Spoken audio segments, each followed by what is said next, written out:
வெயில் காலத்தில் ஆடோட பராமரிப்பு பற்றி தான் பார்க்க போகிறோம். வெயில் காலத்தில் ஆடுகளை பாதுகாப்பது எப்படி அப்படிங்கிற விஷயத்த ஃபுல்லாக பார்க்கலாம். 90% பேர் இந்த தவறு செய்கிறாங்க. அது என்னலாம் அப்படின்னு சொல்லிட்டு வீடியோ முடிகிற பட்சத்தில் நீங்கள் பாருங்கள். வெயில் காலம் வந்தால் நமக்கு மட்டும் இல்லை, நம்ம ஆடுகளுக்கும் இது ஒரு சோதனை காலம். சாப்பாடு இருக்குது, தண்ணி இருக்குது, ஆனால் சரியான பராமரிப்பு இல்லைன்னா ஒரே நாளில் லாபம் கூட நஷ்டமாக மாறிடும். நீங்கள் ஆடு வளர்ப்பவராக இருந்தீங்கன்னா இந்த வீடியோ உங்களுக்கு ஒரு வாழ்க்கையை மாற்றும். ஏன்னா இன்றைக்கி நம்ம பார்க்க போகிறது வெயில் காலத்தில் ஆடுகளை எப்படி பாதுகாக்கலாம், என்ன தவறுகள் செய்யக்கூடாது, எப்படி லாபத்தை டபுள் ஆக்கலாம் அப்படிங்கிறது பார்க்கலாம். ஃபஸ்ட்டு வெயில் காலம் வந்ததும் ஆடுகளுக்கு வரும் முக்கிய பிரச்சனைகள் என்னென்னு தெரியுமா?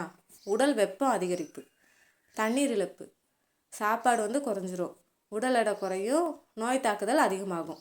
ஒரு ஆடு 40 டிகிரி செல்சியஸ்க்கு மேலே வெப்பத்தில் இருந்தால் அந்த ஆடு மன அழுத்தத்துக்கு ஆளாகி வளர்ச்சி நின்று போயிடும். அதனால தான் வெயில் கால பராமரிப்பு லாபம் காப்பாற்று ரகசியம் அப்படின்னு கூட சொல்லலாம். எங்கள் ஆடுகள் பார்த்திங்கன்னா காலையில் மேய்ச்சலுக்கு போனாலும் கொஞ்சம் வெயில் தாழ்ந்ததுக்கப்புறம் தான் ஆடுகள் மேய ஆரம்பிக்கும். ஏன்னா இங்கே 11:30க்கு அப்புறம் தான் ஆடுகளை மேய்ச்சலுக்கே கொண்டு போவாங்க.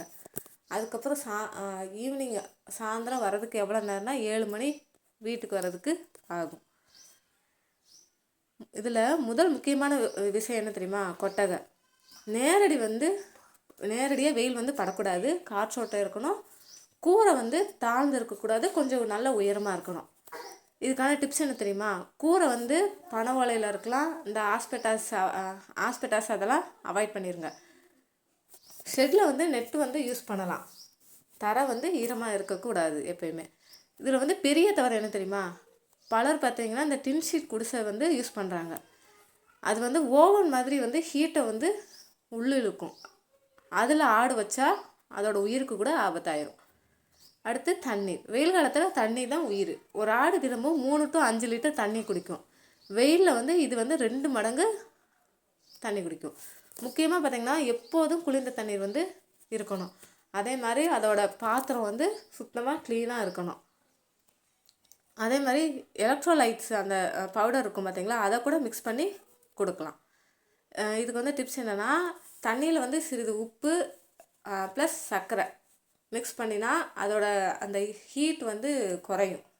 ஹீட்டு அதோட மன அழுத்தம் அந்த மாதிரி இருக்கும் பார்த்திங்களா, அதெல்லாம் குறையும். வெயில் காலத்தில் ஆடுகள் சாப்பிட மாட்டாங்க. ஏன்னா காலையில் சீக்கிரம் மேய்ச்சலுக்கு போகும், மாலையில் மீண்டும் ஃபீடிங்க்கு வரும். அதாவது தீவனத்தில் மாற்றம் என்னென்னா, பசுந்தீவனம் அதிகமாக கொடுக்கணும். அந்த உலர் தீவனம் பார்த்திங்களா, அது குறைச்சிக்கணும். அந்த ப்ரோட்டீன் சப்ளிமெண்ட் கொஞ்சம் கொடுக்கணும். இதில் என்னென்னா, மதிய நேரத்தில் மேய்ச்சல் கொடுறது ரொம்ப ரொம்ப தப்பு. அது ஆடுகளுக்கு மன அழுத்தத்தையும் அதோட எடையையும் குறைக்க வாய்ப்பு இருக்குது. அடுத்து உடல் பராமரிப்பு.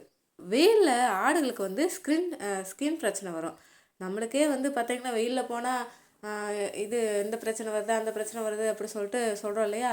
நம்மளே இந்த யூவி ப்ரொடக்ஷன் அதுக்கப்புறம் சன்ஸ்க்ரீனு எல்லாருமே வாங்கி போடுறாங்க. ஆடுகளுக்கு நம்ம என்ன சன்ஸ்க்ரீன் வாங்கி போட முடியுமா? முடியாது. அதனால் அதுக்கு என்ன பராமரிப்பு பண்ண முடியுமோ அதெல்லாம் பார்க்கலாம். வாரத்துக்கு 2 தடவை அதை தண்ணியில் குளிப்பாட்டி விடலாம். ஷெட்டில் வச்சுருக்கணும். வெயிலில் ரொம்ப விடக்கூடாது. அதே மாதிரி இந்த நீம் வாட்டர், அதாவது வேப்பலையை நல்லா அரைச்சி அதை குளிக்கிறதுக்கு யூஸ் பண்ணலாம். அதே மாதிரி இந்த கிருமி நாசினி இதெல்லாம் இருக்கும் பார்த்திங்களா, அதெல்லாம் கண்ட்ரோல் பண்ண ஸ்ப்ரே யூஸ் பண்ணணும். இதெல்லாம் இருந்துச்சுன்னா அதோட நோய் அந்த தோல் நோய்கள் இதெல்லாம் குறையிறதுக்கு வாய்ப்பு இருக்குது. அடுத்து நோய் தடுப்பு முறை. வெயில் காலத்தில் நோய் வேகமாக பரவும். இந்த பிபிஆர், டயரியா, ஹீட்டு ஸ்ட்ரோக்கு இதெல்லாம் ப்ரிவென்ட் செய்ய என்ன செய்யணும்னா, தடுப்பூசி கரெக்டான நேரத்துக்கு போடணும். கால்நடை மருத்துவரை அவரோட ஆலோசனைப்படி நடக்கணும். அதே மாதிரி நம்ம நோய் வந்திருக்கு அப்படின்னா அந்த ஆடுகளை கொஞ்சம் தனியாக கவனிக்கணும். ஒரு ஆடு நோய்பட்டால் முழு கூட்டத்தையும் பாதிக்கிறதுக்கு வாய்ப்பு இருக்குது. 90% பேர் செய்யும் தவறுகள் என்ன தெரியுமா? இந்த தவறுகள் கண்டிப்பாக செய்யாதீங்க. தண்ணி இல்லாமல் வைக்கிறது. அதே மாதிரி காலையில் ஊற்றி வச்ச தண்ணியை சாயந்தரம் வரைக்கும் வச்சுருந்து அந்த ஆடுகளுக்கு கொடுக்குறது. சாயந்தரம் வரைக்கும் வச்சுருந்தா அந்த அந்த தண்ணி வந்து வெயிலில் நல்லா சூடாகி அந்த தண்ணியே நல்லா கொதிக்கிற அளவுக்கு வந்து திரும்ப ஆறி போய் சாயந்தரம் ஒரு 7 மணி 8 மணிக்கு அது ஆறி போயிருக்கும். திரும்ப அந்த தண்ணியை கொடுப்போம். அந்த தண்ணியை வந்து கொடுக்காதீங்க. தண்ணி இல்லாமல் கண்டிப்பாக இருக்கக்கூடாது. வெயிலில் வந்து கட்டி வைக்கக்கூடாது. அதே மாதிரி குட்டிகளையும் வெயிலில் விடக்கூடாது. ஏன்னா அது வந்து வெயிலில் விட்டால் குட்டிகள் வந்து பால் குடிக்காது. அடுத்து எல்லாம் நெருக்கமான தொழுவாக, அதாவது ஒரே ஒரு குட்டி தொழுவுனா அதில் வந்து இவ்வளோ ஆடுகள் தான் அடைக்கணும்னு ஒரு இது இருக்குல்ல.